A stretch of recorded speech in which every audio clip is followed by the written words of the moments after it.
الحمدللہ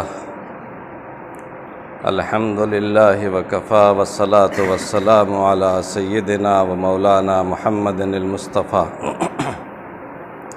اما بعد قال النبی صلی اللہ علیہ وسلم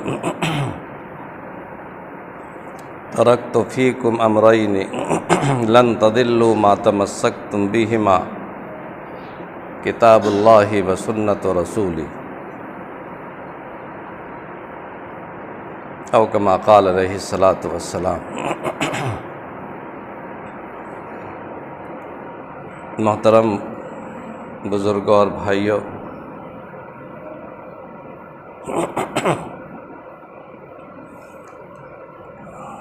اللہ کے نبی صلی اللہ علیہ وسلم نے ارشاد فرمایا کہ میں نے تمہارے درمیان دو چیزیں چھوڑی ہیں، جب تک ان دو چیزوں کو پکڑے رہو گے کبھی گمراہ نہیں ہو سکو گے۔ وہ دو چیزیں کیا ہیں؟ اللہ کے نبی صلی اللہ علیہ وسلم نے ارشاد فرمایا کہ وہ دو چیزیں ہیں، اللہ کی کتاب اور میری سنت۔ رسول اللہ صلی اللہ علیہ وسلم ہم سب کو یہ دو تحفے دے کر گئے تھے، دو امانتیں دے کر گئے تھے۔ اللہ کی کتاب ہمارے پاس چھوڑ کر گئے تھے، اپنی سنت چھوڑ کر گئے تھے، اور یہ ضمانت دی تھی کہ جب تک یہ امت اللہ کی کتاب پر اور سرکار دو عالم صلی اللہ علیہ وسلم کی سنت پر قائم رہے گی، گمراہ نہیں ہوگی، راستے سے بھٹکے گی نہیں، ناکام نہیں ہوگی۔ اسی لیے قرآن کریم نے بھی جو حشر کے میدان میں قرآن کریم شکایت کرے گا کہ اے لوگو، اے پروردگار، ان لوگوں نے مجھے چھوڑ دیا،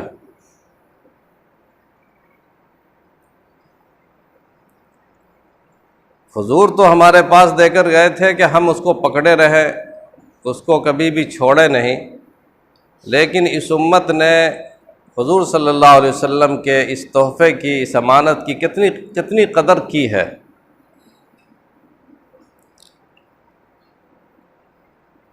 اور جب تک یہ امت قرآن پر قائم رہے گی تبھی تک یہ امت رہے گی۔ وہ زمانے میں معزز تھے مسلمہ ہو کر، اقبال نے کہا تھا، وہ زمانے میں معزز تھے مسلمہ ہو کر، اور ہم خوار ہوئے تارک قرآن ہو کر۔ صحابہ کرام کو جو عزت ملی، جو سربلندی حاصل ہوئی دنیا میں، جو انہوں نے مقام پیدا کیا، وہ قرآن کی بدولت پیدا کیا۔ قرآن ہمارے درمیان موجود ہے، اور قرآن ایک ایسی واحد کتاب ہے جو صحیح سالم دنیا میں اللہ کا پیغام کتابی صورت میں موجود ہے۔ دنیا کی کوئی کتاب صحیح سالم نہیں ہے سوائے اللہ کی کتاب قرآن کے۔ ہر کتاب مٹ چکی، صرف قرآن باقی ہے، اور انشاءاللہ قیامت تک باقی رہے گا۔ کسی کتاب کی حفاظت کا اللہ نے وعدہ نہیں کیا، اس لیے کہ ہر نبی اپنے اپنے زمانے کے لحاظ سے اور اپنے اپنے علاقے کے اور وقت کے حالات کے حساب سے آتے تھے۔ حالات ختم ہو گئے، ان کا زمانہ ختم ہو گیا، ایکسپائر ہو گیا، ان کی نبوتوں کا ٹائم ختم ہو گیا، اس لیے اس کو حفاظت کرنے کی ضرورت رہی تھی، اس کی گارنٹی لینے کی ضرورت نہیں تھی۔ یہ صرف خدا کی کتاب ہے قرآن کریم، جس کی ضمانت لی ہے رب العالمین نے، نازل کرنے والے نے، کہ ہم اس کی حفاظت کریں گے، اس لیے کہ اب کوئی نبی آنے والا نہیں ہے۔ اس کتاب کی حفاظت ہم کریں گے، تم نہیں کرو گے، ہم کریں گے۔ تم کتابوں کے اوراق جلا دو گے، قرآن کے نسخوں کو مٹا دو گے، پانی میں بہا دو گے، لیکن انسانی قلوب میں اور انسانی دلوں میں اور سینوں میں جو قرآن کے الفاظ اور قرآن کے جو نقوش ہیں، اس کو کیسے مٹا سکو گے؟ ہم ہر بچے کو حافظ قرآن بنائیں گے، کتنے کو مٹاؤ گے، کتنے کو قتل کرو گے؟ اور بڑی سازشیں کی ہے ان 1500 سال کے دوران دنیا نے اور اسلام دشمن طاقتوں نے قرآن کو مٹانے کی لیکن چونکہ اللہ کا جو حفاظتی انتظام ہے کہ اللہ نے مصاحف کے ذریعے سے نہیں، کتابوں کے ذریعے سے نہیں، کرتاس و قلم کے ذریعے سے نہیں، بلکہ انسان کے سینے میں اللہ نے مخزن بنایا ہے قرآن کریم کو۔ قرآن کریم وہ سافٹ کاپی ہے جو انسان کے دل میں یا دماغ میں اس طرح اتر جاتی ہے، جس طرح کہ چھوٹی سی چھوٹی جگہ پر بھی وہ چیز، بڑی سے بڑی چیز سافٹ کاپی گھس جاتی ہے۔ اسی طرح اللہ کی وہ کتاب، کتاب فطرت ہے، ایک سافٹ کاپی ہے جو انسان کے دل اور دماغ میں آسانی کے ساتھ اتر جاتی ہے۔ بخاری اور مسلم کا حافظ آسانی سے نہیں ملے گا، یا دنیا میں کسی بھی وید ہو، کسی بھی یعنی زبور ہو، توریت ہو، انجیل ہو، کسی بھی کتاب کا حافظ آپ کو نہیں ملے گا، اکا دکا کوئی ہوگا۔ لیکن اللہ نے اس کتاب کو ایسی فطری کتاب بنائی ہے کہ جس انسان کے دل میں جو ذرا سی کوشش کرے گا، اللہ تعالیٰ اس کے دل میں اس کو نازل کر دیتے ہیں، اور اللہ کا یہ وعدہ پورا ہوتا ہے کہ ہر گھر سے قرآن کریم کی آواز اٹھے گی، بلند ہوگی۔ اس پر بہت زیادہ توجہ دینے کی ضرورت ہے دوستو۔ میں یہ بات اس لیے کہہ رہا ہوں کہ مسلمانوں نے اور ہم لوگوں نے قرآن کریم کو خود ہی آہستہ آہستہ چھوڑ دیا۔ قرآن کریم کی تلاوت ہم نے چھوڑ دی گھروں سے، قرآن کو ہم نے صرف تعویذ کی کتاب بنا لیا اور بچوں اور بچیوں کو زیور میں اور جہیز میں دینے کے لیے رکھا، اور اس کے اوراق کو، اس کے صفحات کو صرف تبرک کے لیے دیکھتے اور پڑھتے ہیں۔ اگر ہم نے قرآن کریم کو اس طرح دیکھا ہوتا جس طرح ان صحابہ کرام نے دیکھا تھا تو ہم میں بھی وہ انقلاب پیدا ہوتا۔ فرق یہ ہے کہ ہم بے سمجھے قرآن کو پڑھتے ہیں، اور صحابہ کرام نے سمجھ کر کے پڑھا تھا، شعور کے ساتھ پڑھا تھا۔ اور جب تک شعور کے ساتھ قرآن کریم کو نہ پڑھا جائے، انسان کی زندگی میں انقلاب نہیں آ سکتا ہے۔ تیرے ضمیر پہ جب تک نہ ہو نزول کتاب، تیرے ضمیر پہ جب تک نہ ہو نزول کتاب، گرہ کشا ہے نہ راضی نہ صاحب کشاف۔ انسان کو قرآن کریم سے لگاؤ پیدا کرنے کی ضرورت ہے، اور شعور پیدا کرنے کی ضرورت ہے۔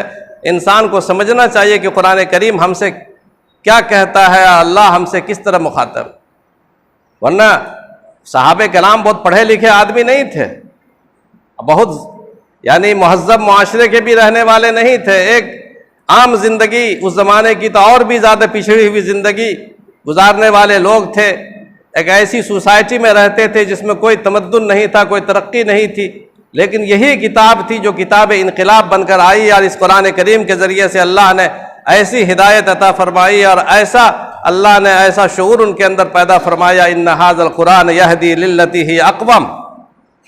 جو اپنے آپ کو سیدھا کرنا چاہے، جو اپنے آپ کو ہدایت پر لانا چاہے، اس کو یہ قرآن ہدایت دیتی ہے۔ ذالک الکتاب لا ریب فیہ ھدی للمتقین۔ یہ وہ کتاب ہے جس میں کوئی شک و شبہ نہیں ہے، یہ متقیوں کے لیے ہدایت ہے۔ اس کتاب کو ہم لوگوں نے آہستہ آہستہ طاق نسیان میں ڈال دیا ہے، یہاں تک کہ ہمارے علماء، بعض خطبہ اس کتاب کو چھوڑ کر کے دوسری کتابوں کے حوالے دیتے ہیں اپنی تقریروں میں۔ میں ان واعظین سے یا ان مقررین سے معذرت کے ساتھ عرض کرنا چاہتا ہوں، اور یہ درد اپنا رکھ ہی دینا چاہتا ہوں کہ قرآن کریم کو چھوڑنے میں جہاں ہمارے عام بھولے بھالے مسلمانوں کا سادہ لوح مسلمانوں کا ہاتھ ہے، جو اپنی بیوقوفی، حماقت سے یا غفلت کی بنیاد پر یا کوتاہی کی بنیاد پر قرآن کریم کو چھوڑ رہے ہیں، اس میں ان مقررین کا، ان خطبہ کا بھی ہاتھ ہے جو قرآن کریم کا حوالہ دینے کے بجائے دوسری کتابوں کے حوالے دیتے ہیں، وید کے حوالے سے بات کرتے ہیں، اور صاحب مہابھارت کے حوالے سے بات کرتے ہیں، اور صاحب دوسری کتابیں جو ہیں ان کے حوالے دیا کرتے ہیں، جن کو چترویدی اپنے آپ کو آپ لوگ بولتے ہیں، اور اپنی تقریروں میں اور اپنے جلسوں میں ان کو بلا کر کے اپنے پروگرام کی عزت بڑھاتے، رونق بڑھاتے، لذت ملتی ہے۔ کیا قرآن کریم لذت کی کتاب ہے یا ہدایت کی کتاب ہے؟ یہ کتاب لذت ہے، کتاب ہدایت، کتاب لذت نہیں ہے، کتاب ہدایت ہے۔ یہ نور کی کتاب ہے، یہ اللہ کی روشنی ہے، یہ معرفت کی کتاب ہے۔ اس کتاب کو جس نگاہ سے جو دیکھے گا وہی چیز اسے حاصل ہوگی۔ یضل بہ کثیرا ویہدی بہ کثیرا۔ اس کتاب سے کتنوں کو گمراہی بھی ملتی ہے، اس کتاب سے کتنوں کو ہدایت بھی ملتی ہے۔ دوسری کتابوں کے حوالے دینا مسلمانوں کی مجلسوں میں، مسلمانوں کے جلسوں میں ہم سمجھتے ہیں کہ قرآن کریم کو چھوڑنے کے مترادف ہے، قرآن کریم کی توہین ہے۔ مسلمانوں کو ہمارے پاس کس چیز کی کمی ہے؟ یہ قرآن کریم مکمل کتاب ہے، کامل کتاب ہے، مکمل کتاب ہے۔ قرآن خود اپنے بارے میں کہتا ہے الیوم اکملت لکم دینکم واتممت علیکم نعمتی ورضیت لکم الاسلام دینا، کہ ہم نے دین کو مکمل کر دیا ہے اور اب کوئی دوسرا دین آنے والا نہیں ہے، دوسری کتاب آنے والی نہیں ہے۔ تو جب مکمل نظام زندگی، مکمل کتاب ہدایت موجود ہے تو اس کتاب کے اقتباسات کیوں نہیں پڑھتے ہیں؟ اس کتاب کی آیتیں کیوں سنائی نہیں جاتی ہیں؟ اور اس کتاب کی تعلیمات کو کیوں پیش نہیں کیا جاتا ہے کہ آپ وید اور دوسری چیزوں کی تعلیمات کو آپ مسلمانوں کی مجلسوں میں پیش کرتے ہیں؟ آپ سمجھتے ہیں اس سے اللہ راضی ہوگا؟ راضی نہیں ہوگا۔ میں آپ کو ایک مثال دیتا ہوں، یاد آ گئی تو بات بول ہی دینا بہتر ہے۔ اللہ کے نبی صلی اللہ علیہ وسلم ایک مرتبہ تشریف فرما تھے، بہت غور سے سنیں ہمارے وہ بچے بھی، وہ طلبہ بھی، وہ لوگ بھی جو یہاں سے پڑھ کے جا چکے ہیں، اب وہ لوگ بھی جو پڑھ رہے ہیں، ان پر کتنی بڑی ذمہ داری ہے۔ اور وہ لوگ بھی جو ایسے لوگوں کو بلاتے ہیں اور سمجھتے ہیں کہ ان لوگوں کی وجہ سے تھوڑا سا عوام میں شعور پیدا نہیں ہوگا، جو لذت لینے کے لیے اور کامیڈی سننے کے لیے آتے ہیں، انہیں ہدایت نہیں ملتی ہے۔ کامیڈی کہنے والے لوگوں کی زندگی تھوڑی ہوتی ہے، اور اپنی بنیادوں پر قائم رہنے والے لوگ کبھی مرتے نہیں۔ کسی مذہبی دوسرے مذاہب کی مثال لے لیں، صرف مسلمانوں میں یہ کمی ہے۔ آپ چاہے پادریوں کے یہاں چلے جائیں، کلیسا میں چلے جائیں، یا دوسرے جو برادران وطن ہندو لوگ ہیں، ان کی جو مذہبی تقریریں جلسے ہوتے ہیں، اس میں اس طرح کی کامیڈی نہیں ہے کہ لوگ ہنسانے کی کوششیں کی جاتی ہوں، پنڈت ہنساتا ہو تب جا کے لوگ بیٹھتے ہو مجلس میں، اور پادری ہنساتا ہو، رلاتا ہو، ایسی باتیں کرتا ہو تب لوگ مجلسوں میں آتے ہو۔ کہیں ایسا نہیں ہے، صرف مسلمانوں میں یہ زوال ہے، صرف مسلمانوں کی فکر کا زوال ہے، یہ عقیدے کا زوال ہے، علم کا زوال ہے، یقین کا زوال ہے کہ جس قوم کو سب سے زیادہ کامل کتاب دی گئی تھی، اور جس قوم کو یقین کی بنیاد پر کتاب دی گئی تھی، جس کی کتاب کا ایک ایک شوشہ محفوظ ہے، اسی قوم نے اپنی اسی کتاب کو چھوڑ دیا۔ رسول اللہ صلی اللہ علیہ وسلم اس سے خوش نہیں ہیں، اور یہ واقعہ حضور صلی اللہ علیہ وسلم کی زندگی میں پیش آ چکا ہے۔ کون سی چیز ہے جو کتاب میں نہیں ہے جو آپ دوسری چیزوں کو پیش کرتے ہیں، اور کون سی چیز ہے جو سنت نبی میں موجود نہیں ہے جو آپ دوسرے لوگوں کے حوالے دیتے ہیں؟ جو لوگ اونچے مکانوں میں رہنے والے لوگوں کو جھوپڑوں میں لے جانے کی کوشش کرتے ہیں، رسول اللہ صلی اللہ علیہ وسلم محفل میں تشریف فرما ہے، صحابہ کرام کی مجلس ہیں، اور بڑے بڑے صحابہ، حضرت ابوبکر صدیق موجود ہیں، حضرت عمر بن خطاب ہیں، عثمان غنی ہیں، بڑے بڑے اکابر صحابہ موجود ہیں۔ اس دور کی بات بتا رہا ہوں کہ حضرت عمر ابن خطاب رضی اللہ تعالیٰ عنہ، جن کے بارے میں آپ جانتے ہیں، میں نے بھی بارہا عرض کیا ہے کہ وہ علم کے حریص تھے، وہ بہت بڑے مفکر انسان تھے، اور ان کے ذہن میں بہت سارے خیالات آتے رہتے تھے، رائے آتی رہتی تھی، اور جہاں جو چیز ملتی تھی اس کو پکڑتے تھے، اور رسول اللہ صلی اللہ علیہ وسلم سے آ کر مشورہ لیتے تھے، اور ان کی رائے کے مطابق کئی مرتبہ قرآن کریم کی آیتیں نازل ہوئی ہیں۔ علم کے حریص تھے۔ کہیں گیا سفر میں، ان کو ایک نسخہ مل گیا تورات کا۔ تورات حضرت موسیٰ علیہ السلام پر جو نازل ہوئی کتاب، اس کا نام تورات۔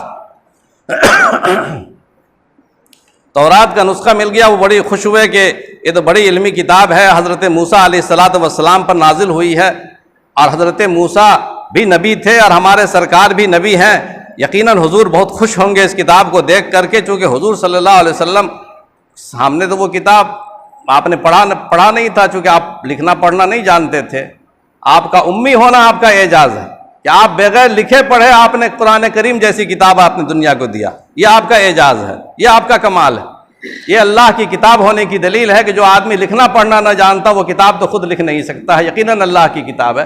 تو وہ لے کر آئے تورات کا نسخہ، رسول اللہ صلی اللہ علیہ وسلم کے پاس مجلس بھری ہوئی ہے، اور سلام کرنے کے بعد مجلس میں بیٹھے، اور وہ کتاب کھول کر کے حضور اکرم علیہ السلام کے سامنے پڑھنا شروع کیا، اور کہا کہ یہ اللہ کے نبی حضرت موسیٰ کی کتاب ہے تورات، اس کے چند اقتباسات میں سناتا ہوں۔ پڑھنا شروع کیا، اور حضور صلی اللہ علیہ وسلم سے اجازت طلب نہیں کی انہوں نے سمجھا کہ اجازت کی کیا ضرورت ہے، یہ تو اللہ کے نبی کی کتاب ہے، اور کوئی غیر کی کتاب تو ہے نہیں، خدا کی کتاب ہے، خدا کے نبی پر اتری تھی، اس لیے میں سناتا ہوں۔ انہوں نے سنانا شروع کیا۔ جب دو چار سطریں پڑھ لی تو رسول اللہ صلی اللہ علیہ وسلم کے چہرے مبارک پر تغیر کے آثار نظر آئے اور ناراضگی چہرے پر جیسے سرخی آ گئی اور آپ ناپسند فرما رہے ہوں اس طرح اس حرکت کو، اس عمل کو.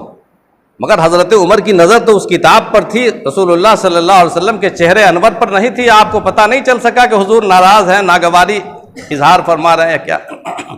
لیکن مزاج شناش نبوت، مقام صدیقیت پر فائز حضرت ابوبکر صدیق رضی اللہ تعالیٰ عنہ جو محرم اسرار تھے، ان کی نظر رسول اللہ صلی اللہ علیہ وسلم کے چہرے انور پر تھی اور وہ ناگواری کے اثرات کو محسوس کر رہے تھے. جب دیکھا کہ سرکار دو عالم صلی اللہ علیہ وسلم کو تکلیف ہو رہی ہے اس کتاب کو پڑھنے سے، تو حضرت عمر کو ایک چوکا زور سے مارا. اور عمر دیکھتا نہیں ہے سرکار دو عالم صلی اللہ علیہ وسلم کے چہرے انور پر غصے کے آثار نظر آ رہے ہیں. تب حضرت عمر کو تنبہ ہوا، احساس ہوا اور نظر ڈالی حضور صلی اللہ علیہ وسلم کے چہرے پر تو واقعی غصے کے آثار تھے.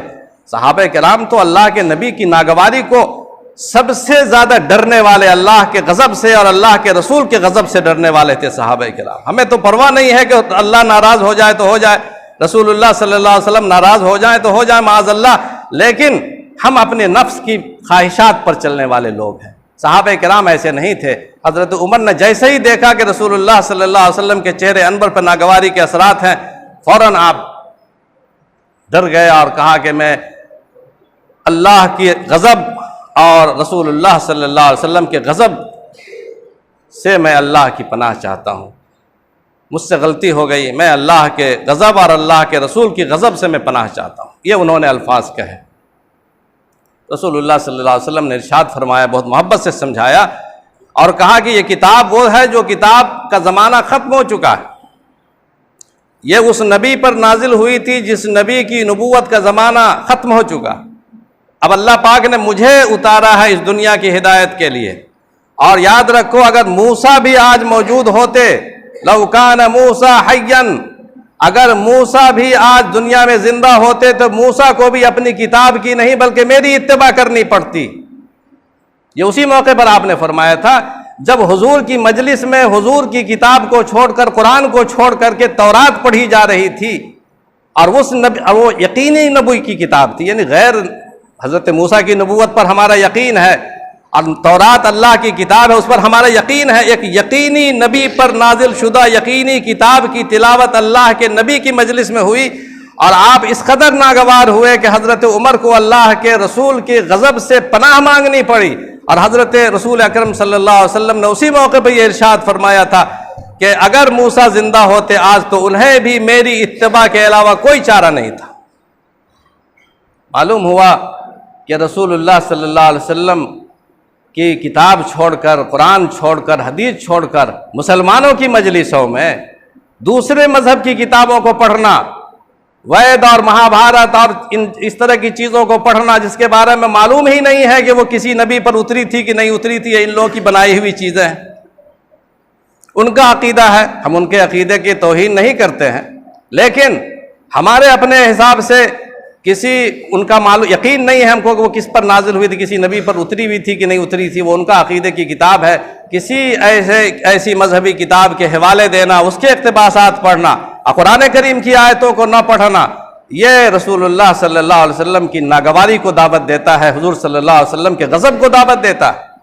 ارے چترویدی ہونا ایک فن مناظرہ ہے، مناظرے کا فن ہے. مناظرہ سمجھتے ہیں نا، غیروں سے مقابلہ ہو. جہاں پر یہودیوں سے مقابلہ ہو تو یہودیوں کو چپ کیا جائے گا ان کی کتابوں کے حوالے سے. جہاں پر برادران وطن کو سمجھانے کی نوبت آئے ان کی مجلسوں میں اگر آپ جائیں تو وہاں پر ان کی مجلسوں میں ان کی کتابوں سے حوالے دیں. یہ اجازت ہے. قرآن کریم میں ایسا کیا گیا ہے کہ یہودیوں کو سمجھانے کے لیے اللہ تعالیٰ نے فرمایا لقد كتبنا في الزبور من بعد الذکر ان الارض يرثها عبادی الصالحون. ہم نے زبور میں یہ بات لکھی ہوئی ہے، یہ ان کو سمجھا رہے ہیں.